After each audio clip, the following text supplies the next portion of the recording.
Na nossa entrevista de hoje, nós vamos conversar sobre o Trabalho Seguro. O Trabalho Seguro é um programa nacional instituído pelo TST, o Tribunal Superior do Trabalho, e aqui no Rio Grande do Norte, na 21ª Região, na Justiça do Trabalho, tem como coordenadora a juíza do Trabalho, Simone Jalil, com quem nós vamos conversar a partir de agora sobre esse tema.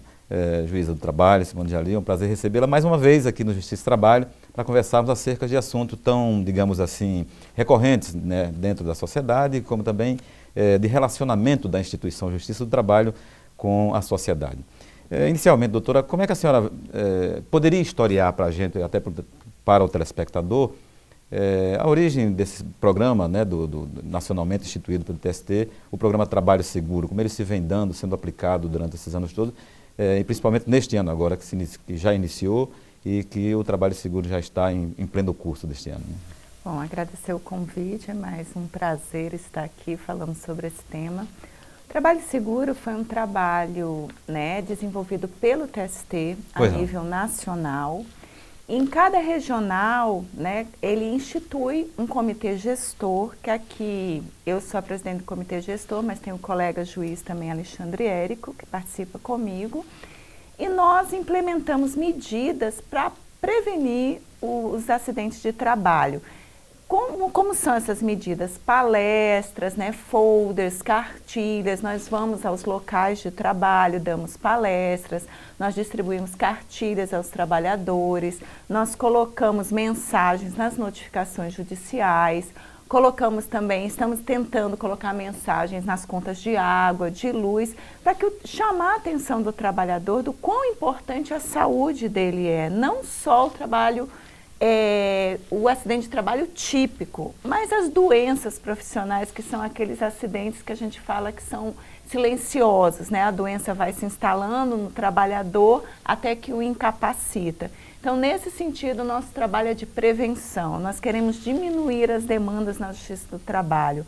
Por quê? Porque para nós, juízes, é muito triste quando um trabalhador chega, ele já está doente, ele já está acidentado, ele já perdeu uma perna, ele já perdeu a mobilidade numa mão, né? Então, só o ressarcimento ele não é suficiente. Nós queremos evitar que esse prejuízo, seja físico, seja mental ao trabalhador, ele aconteça. Doutora, em todo esse material que é colocado para os trabalhadores, tanto nas palestras como nas cartilhas, nos folders, enfim, esse tudo é um material informativo e que leva ao trabalhador ou as noções ou os deveres e obrigações, tanto de trabalhador como de empregador? Esse material é informativo, numa linguagem simples.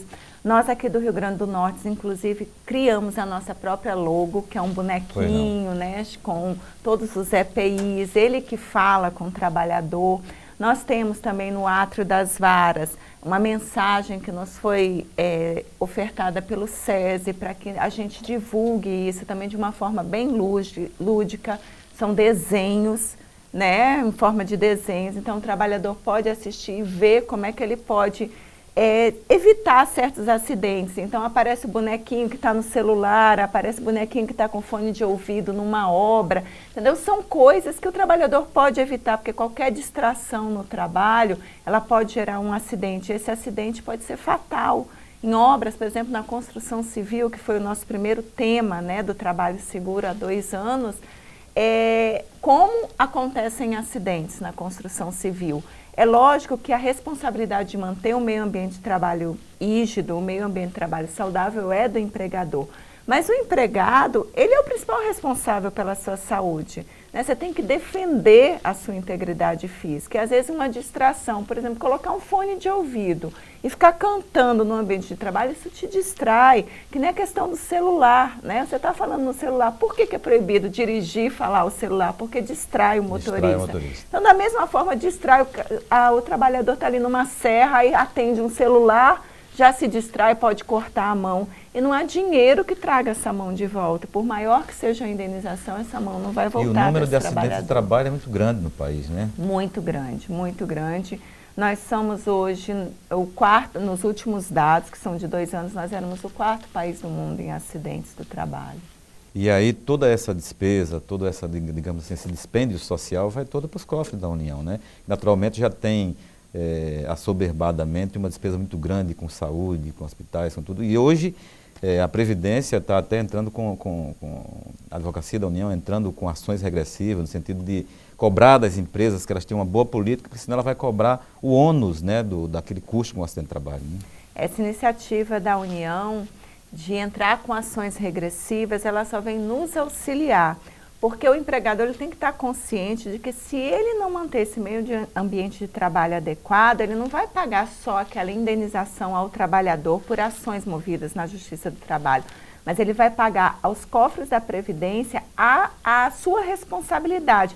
Uma vez declarada a culpa pela Justiça do Trabalho, nós mandamos cópia dessa decisão para a AGU, que aciona essa empresa para que ela pague aos cofres públicos aquele período que o trabalhador ficou, né, sob o regime previdenciário pela chamada perícia, né, seja por motivo de doença do trabalho, seja por motivo dos acidentes típicos. Doutora Simone, nós já tivemos 2 temas, né, o da Constituição Civil, né, e no ano passado o do transporte rodoviário, dos rodoviários, né? Como é que foram as repercussões dessas 2 campanhas que foram feitas por esse programa? Olha, as repercussões, ao meu ver, foram muito boas. No primeiro ano, a construção civil, nós tivemos em várias obras, esse é o terceiro ano do Trabalho Seguro. Então, nós tivemos em várias obras, nós tivemos inclusive um grande evento aqui, foi quando a Arena das Dunas, né, estava sendo construída, tivemos a presença do então presidente ministro Dall'Azen aqui, tivemos a figura do Bebeto, né, naquela campanha toda, para termos menos acidentes de trabalho nos estádios. Embora tenha, né, alguns acidentes registrados, né, nós tivemos assim uma repercussão boa, porque os trabalhadores ficaram mais conscientes. Os trabalhadores exigiram a emissão da CAT, porque às vezes a empresa não quer emitir a CAT, porque quando ela emite a CAT, ela tem um aumento de imposto, né? O imposto sobre acidente de trabalho aumenta. É a certidão de acidente de trabalho, né? É a comunicação, né, do acidente de trabalho. Então as empresas às vezes, é um acidente pequenininho, então os trabalhadores estão exigindo, porque eles sabem, quando emite a CAT por acidente de trabalho, eles também ganham direito à estabilidade. Né? Os trabalhadores ficaram mais conscientes da obrigação de usar adequadamente o EPI, porque a recusa dele também causa uma justa causa de rescisão. Entendeu? Então isso, hoje nós vemos trabalhadores, eu tive contato com alguns trabalhadores do Arena das Dunas aqui na Justiça do Trabalho por algum motivo, e eles disseram, doutora, eu tive consciência, eu passei a usar determinado EPI, eu sabia por que eu estava usando o EPI, passei a ter mais cuidado, né? Então, essas coisas, é um trabalho de formiguinha, como se diz, né? Mas a cada trabalhador que a gente consegue conscientizar, a cada trabalhador que a gente evita um acidente, já é uma grande vitória. O ano passado, com os motoristas, nós tivemos uma campanha também, junto com a Polícia Federal, naquela campanha sobre a saúde do motorista rodoviário, nós trabalhamos, divulgamos nosso trabalho, distribuímos cartilhas informativas, principalmente por causa daquela questão da lei do motorista. Porque os motoristas rodoviários, eles ficaram revoltados com aquela lei, achando que aquilo ia prejudicar a meta, né, o trabalho deles. E, na realidade, a gente procurou mostrar que a gente estava em preservação de saúde deles. Né? E o próprio motorista, e ali como não há uma fiscalização incisiva, né? Porque você não tem como fiscalizar um motorista que está o tempo todo numa estrada, eles mesmos têm que ter consciência, né? Que eles têm que parar a cada 4 horas para descansar, que eles têm que dormir, porque a partir do momento que todos fazem isso, nenhum vai perder trabalho porque o outro faz mais rápido. Né? Porque eles têm que ter em primeiro lugar a consciência da saúde deles. Então é isso que nós estamos tentando, né, incutir na cabeça dos motoristas. E este ano estamos com um terceiro ponto, que é o trabalhador rural. Que essa é uma questão que eu gostaria de observar, de tocar nesse assunto no próximo bloco. Nós precisamos fazer um breve intervalo e dentro de instantes nós voltamos com Justiça e Trabalho.